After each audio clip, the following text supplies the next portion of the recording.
я продолжаю говорить о периоде Эдо, это четвертая и последняя часть.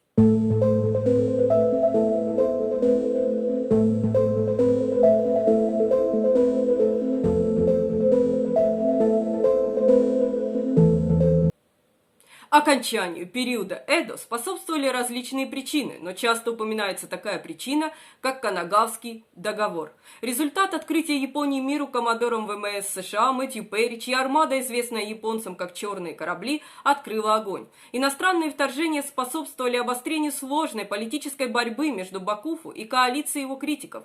Продолжение движения против Бакуфу в середине XIX века в конечном итоге привело к падению сёгуната Токугава. Историки в целом считают, что основной причиной, способствовавшей упадку сёгуната Токугава, было плохое управление центральным правительством со стороны сёгуна. В период Токугава уровень жизни как городских, так и сельских жителей значительно вырос. Появились более совершенные средства растениеводства, транспорт, жилье, продукты питания и развлечения, а также больше свободного времени, по крайней мере для городских жителей. Уровень грамотности был высок, по некоторым оценкам уровень грамотности в Эдо составлял 80%, а культурные ценности были переосмыслены и широко распространялись среди самураев и тёнинов, горожан, мещан.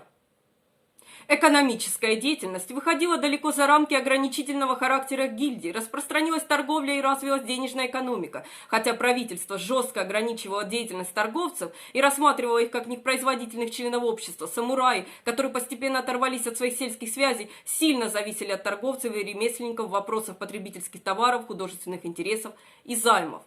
И тёнины осуществили тонкую диверсию против класса воинов. Возникла борьба из-за политических ограничений, которые сёгун наложил на предпринимательский класс. Правительственный идеал аграрного общества не соответствовал реальности коммерческого распределения.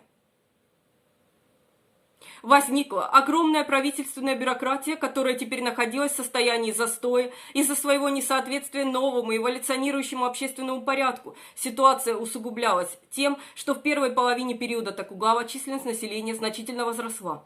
Засуха, за которой последовали неурожай и массовый голод, привела к 20 массовым случаям голода в период с 1675 по 1837 год. В период Токугава было зафиксировано 154 случая голода, из которых 21 был массовым и серьезным. Великий голод Тэмэй был самым массовым в период Эдо. Многие посевы были уничтожены из-за плохой погоды, сильных холодов и извержения вулкана в 1783 году. Распространение же голода было в значительной степени вызвано неумелым управлением сёгуната. Крестьянские волнения усилились, и к концу XVIII века массовые протесты против налогов и нехватки продовольствия стали обычным явлением. Многие самураи переживали трудные времена и были вынуждены заняться ремесленным производством и наемной работой у торговцев.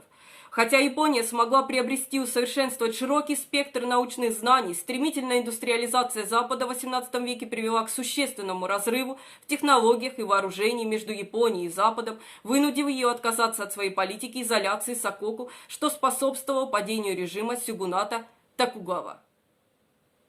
В начале XIX века число вторжений с запада росло. Российские военные корабли и торговцы вторглись на Карафуто и на Курилы, самые южные из которых японцы считают северными островами Хоккайдо. В 1808 году британский военный корабль вошел в гавань Нагасаки в поисках вражеских голландских кораблей, а в 1810-х и 1820-х годах в японских водах все чаще появлялись другие военные корабли. Торговые суда из Соединенных Штатов также прибывали к берегам Японии. Хотя японцы пошли на некоторые незначительные уступки и разрешили высадку некоторых кораблей, они в основном пытались не пускать иностранцев, иногда применяя силу. Рангаку, голландские науки, сыграли решающую роль не только в понимании иностранцев, но и в использовании знаний, полученных на Западе, для борьбы с ними. К 1830 годам в стране воцарилось общее ощущение кризиса. Голод и стихийные бедствия нанесли серьезный удар, а беспорядки привели к крестьянскому восстанию против чиновников и торговцев в Осаке в 1837 году.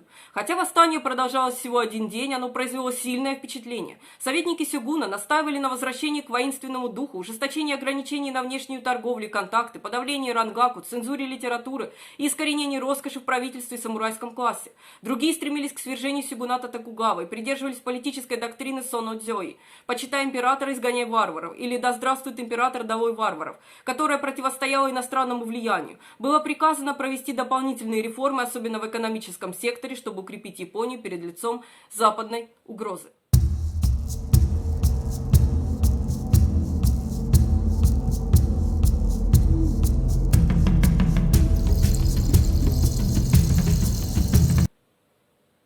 Абе Масахиро отвечал за отношения с США. Абе решил пойти на компромисс, согласившись с требованиями Перри открыть Японию для внешней торговли, одновременно проводя военные приготовления. В марте 1854 года Канагавский мирный договор открыл 2 порта для американских судов, нуждавшихся в провизии, гарантировал хорошее обращение с потерпевшими кораблекрушение американскими моряками и позволил консулу Соединенных Штатов поселиться в Симоде к юго-западу от Эдо. Договор о дружбе и торговле между Японией и США открыл еще больше территорий для американской торговли.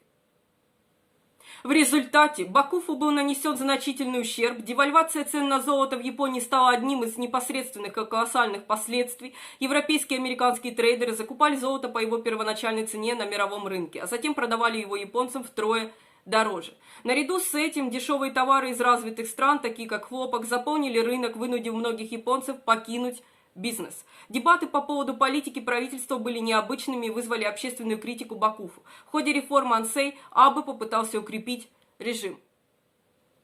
Оппозиция Абе усилилась. Зарубежные контакты расширились по мере того, как было предоставлено больше концессий. Новый договор с Соединенными Штатами, заключенный в 1859 году, позволил открыть больше портов для дипломатических представителей, обеспечить неконтролируемую торговлю еще в 4 портах и открыть иностранные резиденции в Осаке и Эдо.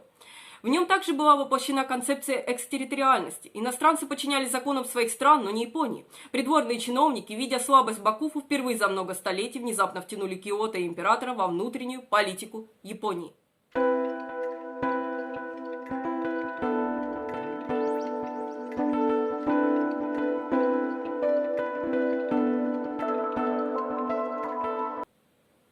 После войны бассейн Бакуфу было упразднено. Хотя период Эдо вскоре закончился, ценности бусидо продолжали оказывать влияние на японское общество еще долго после того, как самураи перестали существовать. Период Эдо также оказал длительное влияние на современное искусство и культуру. Период Эдо продолжает жить в пьесах, книгах, аниме, особенно в дзидайгэки, исторических драмах, например, таких как классические самурайские фильмы Акиры Куросавы.